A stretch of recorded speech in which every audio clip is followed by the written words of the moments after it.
So whenever you see high-level talks between the US and Israel get moved up on the calendar, you know something's going on. It definitely gets everyone's attention. And with tensions in the region already sky high, the whole world is trying to read the signals. So what are they really telling us? Let's break it all down. That's the big question, isn't it? Are we looking at the brink of a major military conflict? It's the question buzzing in capitals all over the globe. Every single move, every statement, it's like a clue in this massive, high-stakes geopolitical puzzle. Our job here is to try and put some of those pieces together.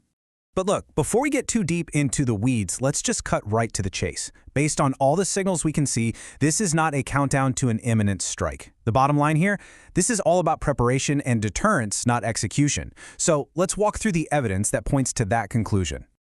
Okay, first up, let's decode the diplomacy. Because in the world of international relations, what leaders say out loud is almost always a carefully crafted signal. It's for their friends and for their enemies. The choice of words is, quite literally, everything. Now, this is what's so fascinating when you put their statements side by side. You see this real contrast in tone. On one hand, you have Washington. Their official statements are consistently hitting notes like preventing regional escalation. They're trying to bring the temperature down. But then you look at the Israeli messaging, and it's all about their freedom of action and keeping up a strong deterrence framing. They're signaling strength, they're signaling independence. So even though they're allies, they are not singing from the same hymn sheet. And that difference, that's a huge signal right there. And this quote right here, this really drives home the American position. This phrase, diplomatic resolution remains preferred. You see it pop up in the official White House readouts. It's probably the single most important diplomatic signal they're sending. It tells everybody that no matter how urgent the meetings are or how tough the talk gets, the main goal for the U.S. is to find a way out of this crisis without anyone firing a shot. All right, on to the second piece of this puzzle. Sometimes the most powerful signal isn't what you see, but what you don't see. If a major military operation was really about to happen, you'd expect to see this flurry of activity to get a coalition on board. And what we're seeing right now are a lot of empty chairs at that table. Think about it. There's been no emergency meeting called at the UN Security Council. NATO hasn't triggered Article 4 consultations, which is what they do when a member feels threatened. You're not seeing key foreign ministers from the Gulf states publicly involved, and the European Union is sticking to its very careful script about de-escalation. And this is a big one. No joint military communiques have been issued. These aren't just minor details. These are the absolute building blocks of a war coalition. And right now, those chairs are empty. So what does this tell us? It tells us that what we're watching is a very focused, bilateral, one-on-one discussion between the US and Israel. This is about them getting on the same page, planning for what-ifs, not about gathering an international posse for an attack.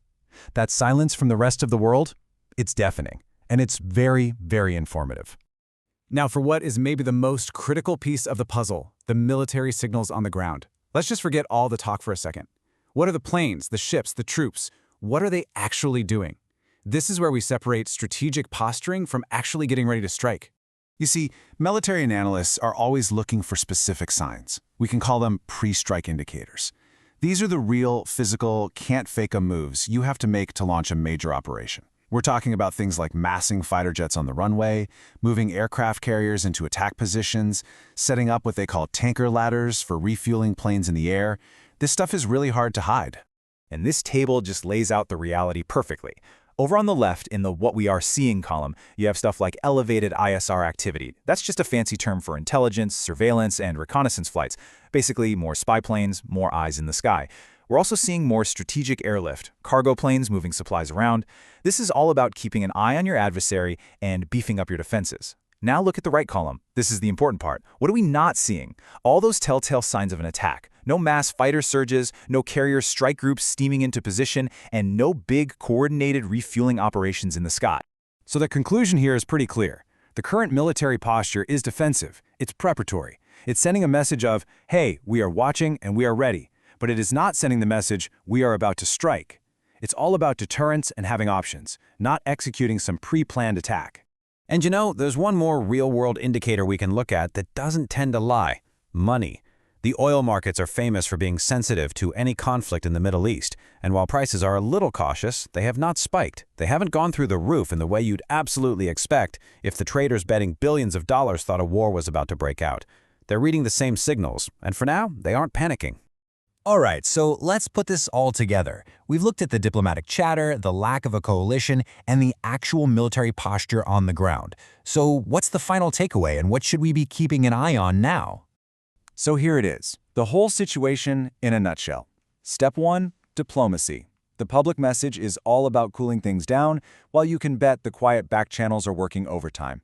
Step 2, the coalition. It's a two-party conversation, not a global call to arms. And step 3, the military. The boots on the ground, or rather the planes in the air, show a defensive, get-ready posture, not an offensive one. And honestly, this quote from the analysis just nails it. The environment reflects a calibrated deterrence posture with diplomatic channels still active. Calibrated deterrence, that's the key phrase here. Every move is measured. It's a very tense, strategic standoff where the goal is to stop a bigger conflict while still showing you mean business. And those diplomatic doors, they are still open. But here's the thing, of course. A deterrence posture isn't a permanent solution. It's a temporary, stable situation. And that brings us to the final, absolutely crucial question that we're all left with. Things seem to be holding, for now. But in a situation this volatile, the next move is everything. And what that next move is? Well, that's what the entire world is holding its breath to see.